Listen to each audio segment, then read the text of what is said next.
Hey, folks, welcome to the Everyday Millionaire Mindset Matters podcast. I am Patrick Francie, host and creator of the Everyday Millionaire.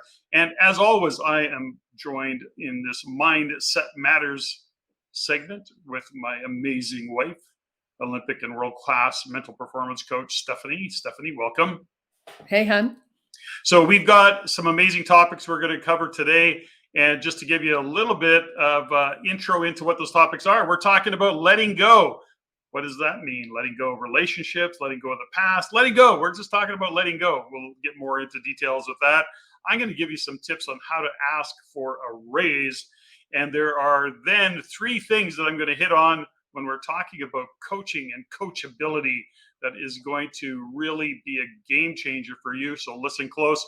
Let's get this show started. And before we get started, as always, I'm going to ask you, hit the like button, hit the subscribe button, hit the notification button. We need all of those things to get the algorithms going to grow this YouTube community. Let's get going. We got some ground to cover today, Steffany. Yeah, we really do. And it's just so nice to be back at home. I got to tell you, even though we're not in the same building and we're not together, it's just so good to be home. Yeah, well, it's good to have you home. We missed you immensely. You. So, what is this show about? We've got some things that, we often talk about.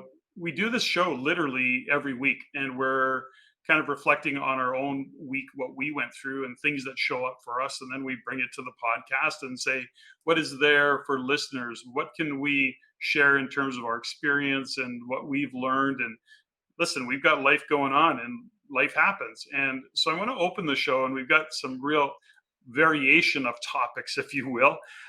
Let's open with an easy one. I'm going to open with an easy one. And that is how to ask your boss for a raise.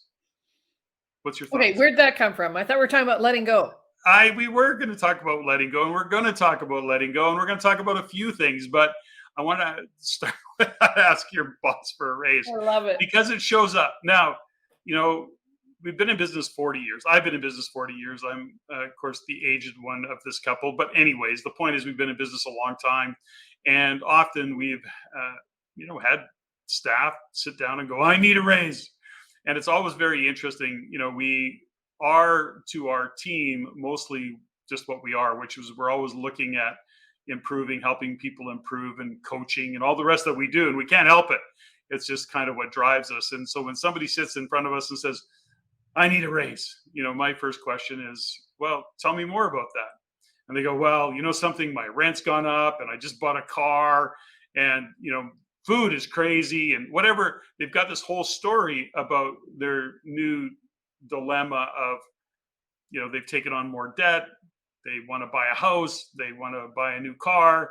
Whatever the story is, they need more money. So they come to me and they say, I need a raise. That makes sense. That's pretty common. I think you've had that. Yeah, I have. Scenario many times. So here's always my pushback with my team. And I'm not kidding. I don't care if you're a part-timer, if you've been with me for 6 months or 6 years, it doesn't matter. If somebody was to come and ask me for a raise, first off, as a kind of my own philosophy is I don't want staff coming to me asking for a raise. If the company is doing well, if the business is doing well and the team is working and rocking it out and somebody is really doing a great job and delivering, I want to give them a raise before they ask for a raise. That's kind of my own fundamental philosophy. I don't know that I'm 100% good with that, but at the end of the day, I really have that kind of thought process. But when somebody sits down with me and says, I need a raise, I always listen to what they need a raise for. And generally it's because they've increased their cost of living. They've made decisions and they want to improve. Got it. But that's not what I want to hear. I always like to get into those conversations with, okay, well, let me help you understand where I'm coming from. We have a business and the business needs to be profitable, needs to manage cash flow. We need to look at return on investment. So if you sit down with me and say, okay, I've been here 6 years or I've been here 6 months and this is now what I bring. I'm trained better. I'm more efficient. I'm great at sales, just me alone, I sold X amount, or I'm seeing where I'm making a huge difference to the business. So talk to me in terms of what are you bringing of value to the business that gives me a return on investment that will then justify and qualify, or I guess quantify why you deserve more money. That's a conversation I'm interested in having. So one of the things I like to do with the team, especially with some established staff where they have real control over what they do on a day-to-day basis, is I love to bonus people or pay commissions on improved performance. So in other words, here's the deal. Here's your base salary. Let's set some numbers. I do what we call MTOs, which is minimums, target, and outrageous. So I collectively sit with the general manager and we say, okay, if we were the minimum to hit these numbers, this is the value to that. If we hit a target or an outrageous number, these would be the bonuses that are paid out. Now that structure works really well because the team is then motivated to understand that this is about driving revenue, maintaining profitability, and out of that, they benefit. What doesn't work is you're negotiating from a place of what I need is a wrong approach or not a great approach because quite frankly, I can't be responsible for your cost of living or you increasing your cost of living because of you wanting to buy a new car or a nicer car or uh, a better phone plan, whatever that might be. You get my drift. I have to look at it from a business perspective and share with me your value and the ROI on what you bring to the table, and I'm all up for a raise. Now, that was a little bit long-winded. What do you want to add to that? Well, for me, I think that that's a really good point is that when you are an entrepreneur and you're a business owner, and then you have a team around you and staff that need to make a living, we want to make sure that everyone that works with us and around us makes a great living and that they don't ever have to struggle. They don't ever have to feel like they're being underpaid, etc. But what you're saying, what really resonates with me is that if they need more money, it's not my fault if you've increased your cost of living. And I think probably over the years, what we've learned is because we live severely under our means. It may look like we don't, but we really do. I mean, we have like our most recent vehicle is a 2017 something. So we don't live to the max of our salaries. And I think that's what is really interesting from a business owner standpoint is that when we look through the lens of do you live to the maximum of your means or do you live under your means? Like for us as business owners, we want to have everybody win. We want to have everybody make as much money as they possibly can, and we want to share profit. We want to be able to share in the wins. And I've always done that in my businesses with my partners and former partners, is that I want to share the wins. But when they increase their cost of living, that's not about us.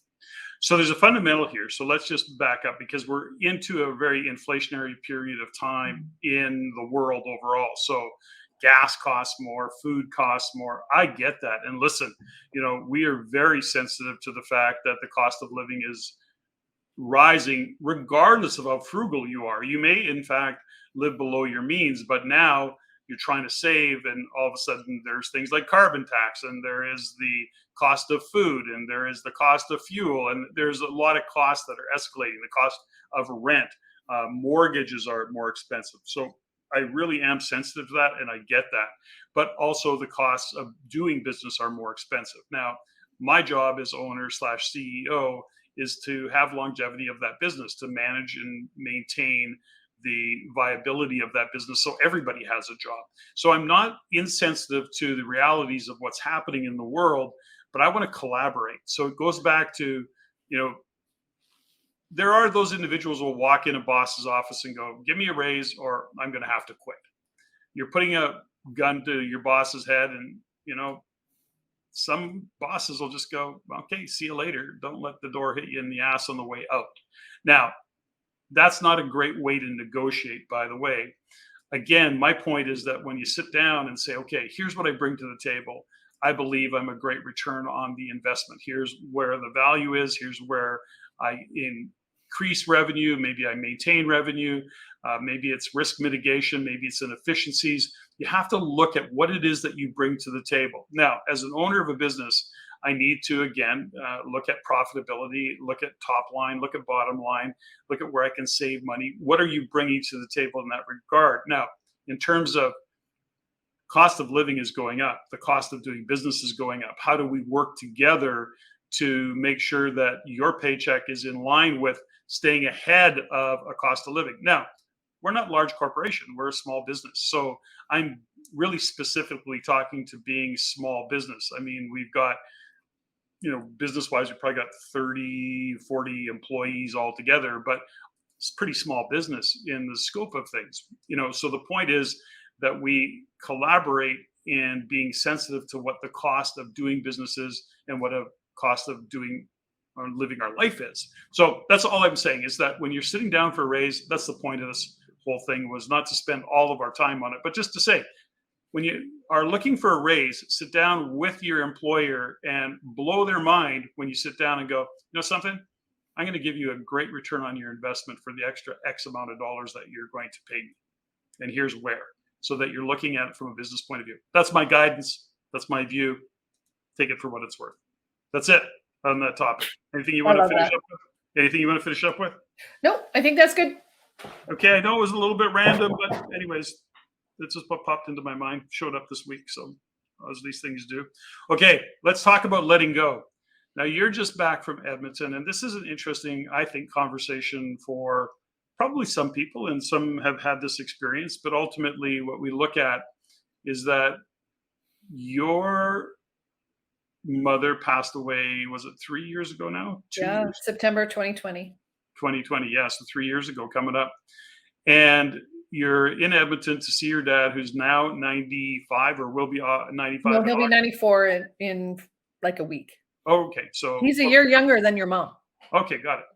1 year younger. So a little bit. Okay, so cool. Anyways, he's been on this planet a long time, and he's dealing with just getting old. And part of his journey of getting old, although physically he's quite robust, although he's getting weaker in this age point, he's dealing with, and what you as a family are dealing with, or we as a family are dealing with, is dementia. And so this week was kind of a bit of a, I don't know what you'd call it, a little bit of chaos, because you had to go into the hospital. You flew into Edmonton to support your brother, who is really the primary caregiver at this point. But it was really tough. And then you actually had to have this conversation with your dad, who's got dementia, who has dementia, has kind of those moments of clarity. So anyways, this is your story. I just wanted to kind of preface the conversation. So when you think about letting go, what does that mean for you?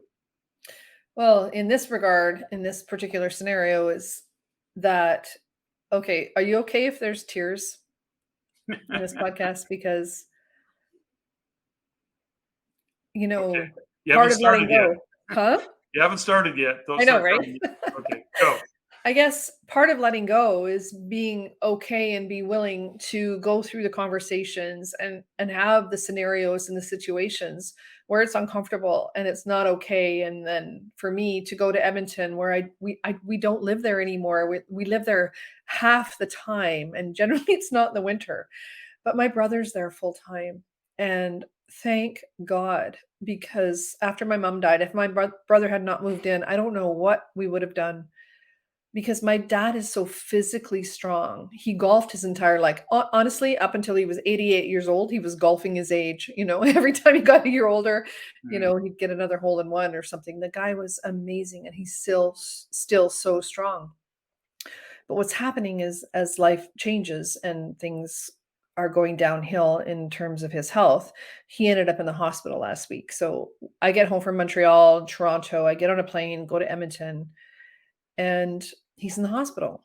And I start to go through the process of, what would it be like without my dad? And what are my brother and I going to do without my dad? And I start in my meditation, start going through what it's going to be like. And it triggered sort of a letting go conversation with myself, is that, what do I need to say? What do I need to do? How do I need to be in the presence of my dad and my brother, knowing that our life is going to change? I love my brother. This man, honestly, I've always loved him, but in the last few years, he has stepped up in a way that I've never seen a human being step up to take care of my dad. He got him out of the hospital. My dad is not going to go back to the hospital. He wants to die at home, which means we are getting him supported with home care, etc.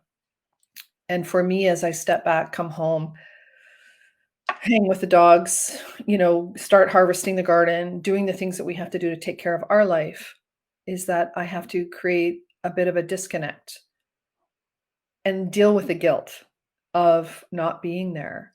And I think part of letting go is being okay with feeling guilty and feeling that sadness and knowing that there's going to be a life change for me, for my brother, for us as a family, for Aaron and the kids and the grandkids. And, grandpapa, great grandpa he is our patriarch, and when he goes, we have to also deal with what that's gonna look like. And I think a part of letting go and why maybe as a society or as people, we don't enter the feelings of letting go is because it's so painful. And what that could look like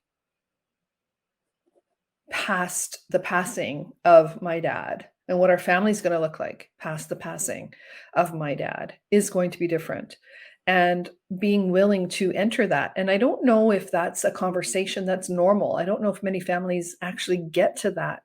And I think that over the last couple of months, my brother and I, for sure, you and I, for sure, have been in a situation where every time I'm in Edmonton with my dad, I want to say what I need to say. I want to do what I need to do. I want to be kind. I want to be a soft spot. I want to be able to hug him and snuggle in and just give him everything.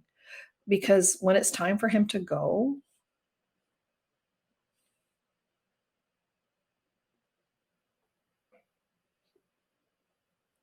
I want it to be peaceful and graceful, and for him to feel like it's okay. Mhm. Yeah. Well, it's an interesting scenario, right, of letting go because in the case of your dad, he's been physically healthy. He never really had any health issues per se. And, at this point in his life, he's actually going to make a decision to say it's time to move on. I think there's probably a permission point of it that he has to give. Like, are the kids going to be okay? They're going to be okay. I'm letting go. He's already stated out loud that I want to be with your mom. Now, Yeah. this particular conversation, however, is more about letting go in terms of, there's an interesting backstory. I think, just I think lots of families have gone through this. The thing is that, many families don't have the opportunity to let go. So if you think about sudden death scenarios, it's Yeah. like, ah, what's left unsaid? And I know that we went through this with your mom, and, as you were going through the emotionality of it and dealing with what you had to deal with your mom being in hospital, I said to you at the time, I said, you just make sure that you are complete and that you've said everything that you need to say. Make sure that you have the conversation that matters for your mom. And I would really, in the context of letting go, I think it's really important. It's the old story of life is short. When, who do you need to let them know that you love them? Who do you need to let know that they made a difference in your life? What have you been procrastinating on in a conversation that would be meaningful to somebody else because maybe you're uncomfortable with it? The point is that, as your dad has gone through what he's going through, my mom's 95, she's still sharp as a tack. But, something, when I talk to my mom, what I've really become present to is making sure that I have really open conversations with my mom. And they're fantastic. I mean, we really, she's so amazing anyways, but we have really meaningful conversations. We I never get off the phone without telling her how much I love her and appreciate her, and I'm so glad she's my mom. And I tell her that, I can hardly wait till she's 105, and she goes, "Oh my gosh, I'm not living to 105." All those kind of fun things. But the point is that letting go, and this is aging parents, but I think letting go of any relationship and is being really conscious of consciously letting go. So, in other words, don't leave incompletions, don't leave things unsaid. Get clear to the degree that you can get clear so that you can really let go. And that's mentally and emotionally letting go. So, a little bit of kind of hopefully real life wisdom guidance, a reminder. I think these are things that most people probably are aware of, but we would encourage you that being in it like we are right now is to not put it off, to actually have those conversations. Like I say, what have you left unsaid? Where has somebody made a difference in your life and you haven't told them, or you haven't reminded them, whatever that might be? Where are you incomplete in a conversation with somebody that you care about? And that's in that regard. So that's kind of, I think, in my context of letting go. What do you want to add? Well, it leaves me pause, and I wonder if what I'm going through now with my dad and my brother isn't more of a lesson about what we do throughout our lives. I look at the stages of my life and how many people I've had to let go of, how many scenarios, how many stories I've had, expectations had to let go of. And I'm wondering if now, as I'm going through this with my dad, is like, in a sense, if I could have learned this first, because when I think about relationships, or I think about stages of my life where I was in high school and then in university and then the skating world and then the sports world, and then as I go through transitions, I really feel like I've let down people. I've let people down, that when I've been growing or the flow has gone in a different direction, I've had to say goodbye, and I maybe haven't done the best job. Hmm. That's a good point. So you moved on because that was the scenario, whatever happened, you moved on, but that's more about letting go. I think that's more about incompletion. But if you don't feel complete, then you didn't let go in a kind of a thoughtful way, a mindful way. Is that a fair statement?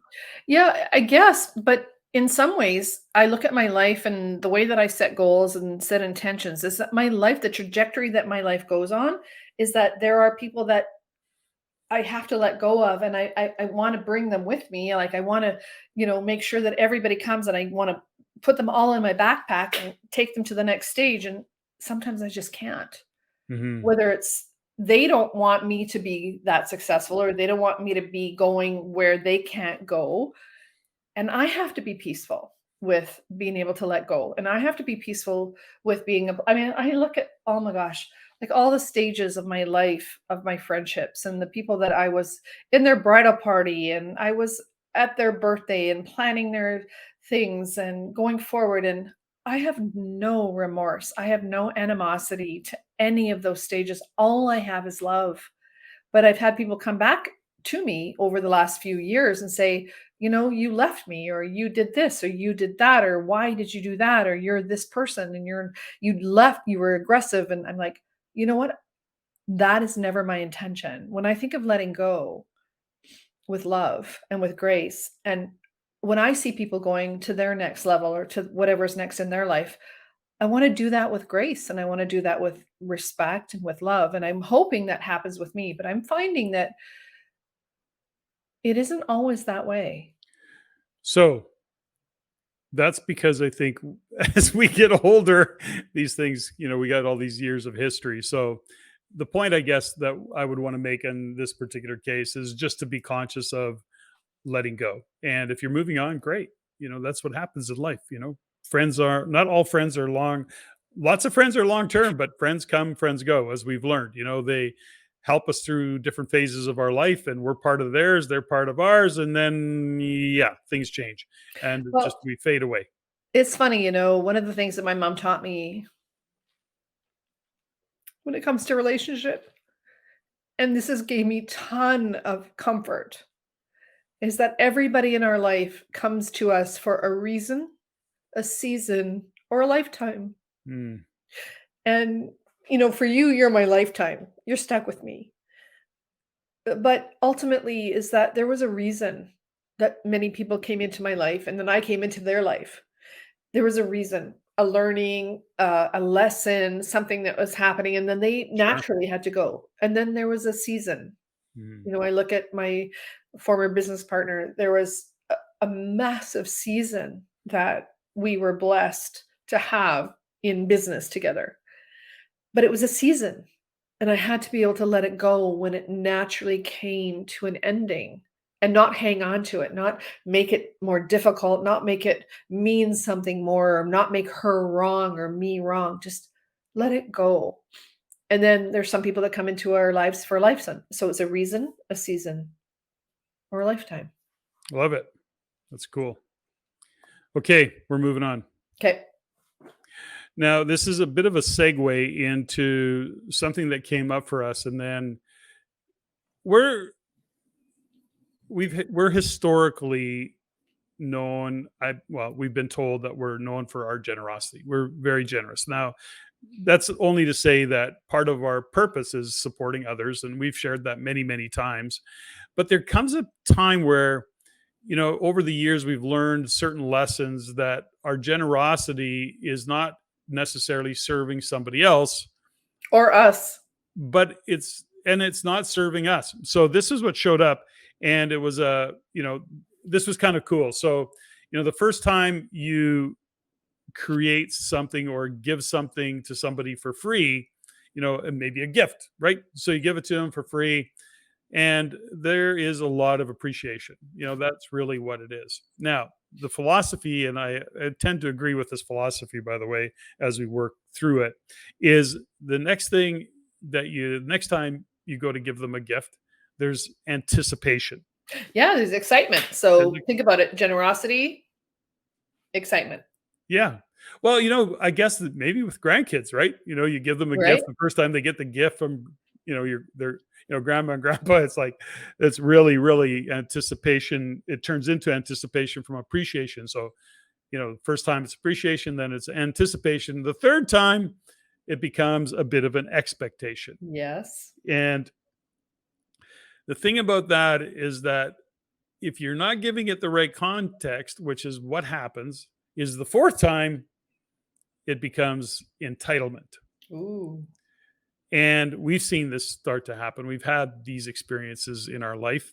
And the fifth time it becomes dependency. And that happens because it all gets normalized, Yeah. Good point. right? Dependency, what I call dependency through normalization. And then when you stop giving, guess what happens? Anger. Well, anger and resentment, Oh. because you've set up that normalization. Set up the expectation. Yes, you've set up the dependency. Aside from expectation, it's now turned into dependency. They're counting on it, whatever Right. it is. And so it's something to be aware of. And we've got caught a couple of times. And when this showed up, it was in a feed somewhere that came up and went, yeah, no, this is true. We've actually had this happen. So it's, Well, let's start again. So think about giving. when Think you about give something for free, it's give it for appreciation. free. Full on, no expectations. We have a very fundamental philosophy on that. It's not rocket science, and that is that giving and receiving is the same thing. So the first time is appreciation. Yeah. The next time is anticipation. Right? Third time can turn into an expectation. The fourth time is you're creating entitlement. The fifth time you're creating dependency through the normalization of it. The problem is the sixth point that we add is that when you don't give, when you show up and you don't have that gift in hand, it turns into resentment, a little bit of anger. And that's because it's become about dependency. Wow. Counting on it. Yep. So a little bit of wisdom there. Okay, so funny story. Go ahead. Just a quick real life analogy. So our grandkids, for example, my dad and brother, like we're all about silver and gold and contribution and toonies and loonies. So when the kids were little, we used to give them coins. Like we don't buy presents, for example. We don't like buy toys. We give them coins or toonies or loonies. So every time we would see them, we would give them, or at Christmas in their stocking, we would give them toonies or maybe a little silver coin or something. So one thing leads to another. They continue to come over, and every time my dad or my brother or us will always give the kids some coins. It's really fun. Then the third time, it started to become an expectation. And you know what Erin did, our daughter? She's so smart. When the kids said, Grandpapa or Papa, which is you, where's my money? Do you have money? She said, sweetheart, don't ask. She broke the cycle. It was so smart because what was happening was she understood or somehow intuitively knew that that cycle was going to end up with expectation, and then if it didn't happen, it would end up in resentment. Yeah. And And it's so, kids, right? and they're So kids, they yeah, don't have that. sure. But if we do that with adults, for example, and Mm, we're over generous and we continue to give and over give, which is I'm guilty of, is that it turns into one, without totally. breaking the pattern. 100%. 100%. Yeah. So we have to own it. We have to own our own generosity and know that that's what can happen. Okay. Final topic.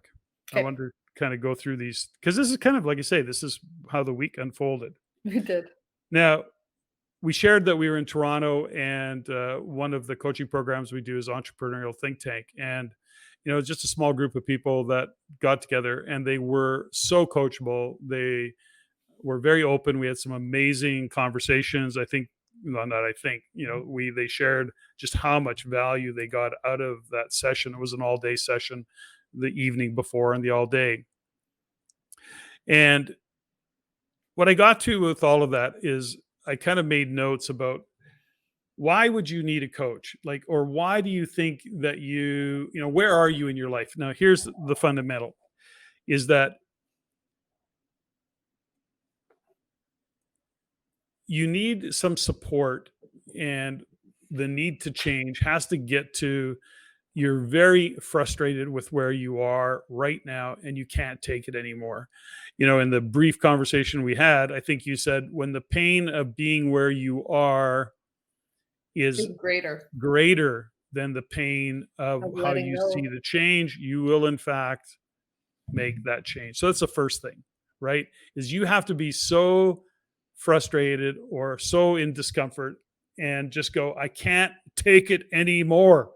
I need to move on. I need help. I need support. Secondly, is you need to be brave enough to take it on because with change, you have to be brave enough to face one of the key things that people have to face is the fear of judgment by friends, by family, by peers, whatever that is. When you start to change, when you start to show up differently, there's that fear of judgment. And you have to really be brave enough to, number one, be prepared to face that and to admit that you are where you're at and that you need or want more, but you're going to do more in order to have more. So you have to be able to and be brave enough to demand more of yourself. That would be the second point. Third point is you have to be disciplined to do the work. You have to be prepared to work and to make the change because none of it's easy. You got to break patterns. You got to be really conscious of how you're thinking and how we get caught in those thought processes that we have. And we keep going back to what's comfortable, even though we know it's not serving us, we're familiar with it. So, in other words, you have to be disciplined enough to get uncomfortable and to do the work to go to the next level. So, those are kind of my three fundamental lessons about change, about why you might need some form of mentorship or coaching to get outside of yourself. So, anything you want to add to that? You're hilarious. Yes. Oh, Is that you run into the big wall of Stephanie. That's what I tell my clients is that they keep telling me their story over and over again, and I just let mm, them tell it.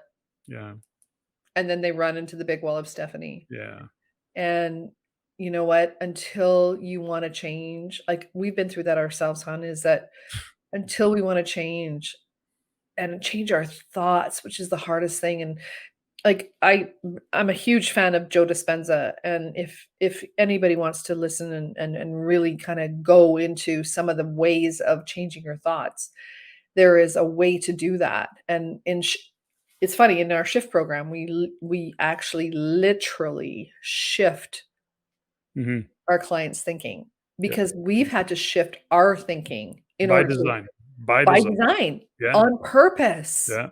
intentional. Yeah, It's intentional and it's not easy, and I think about all the things that we've done and the growth that we've had over the years, and which circles us back to the beginning of this podcast is that, change and letting go is all part of it. And when we get to this point, do you have the skill set to let go in order to shift into the change that you need to do to create a new open future, a new opportunity, something that's fresh, something that is not attached to the past? Because that's the thing, right? Is our memories are designed for self-preservation. So our memories and our commitment is generally about the past. And what I love about our conversations is about, are we willing to take people on a journey of honoring the past and then taking that leap, or taking that, it doesn't even have to be a big leap. Taking a step into not knowing, into the unknown, and going, okay, I'm ready to let go of what was so painful, to being in a space of what's less painful, but more fulfilling and more nurturing and maybe even more productive. Hopefully more productive. That's always what it's about, isn't it?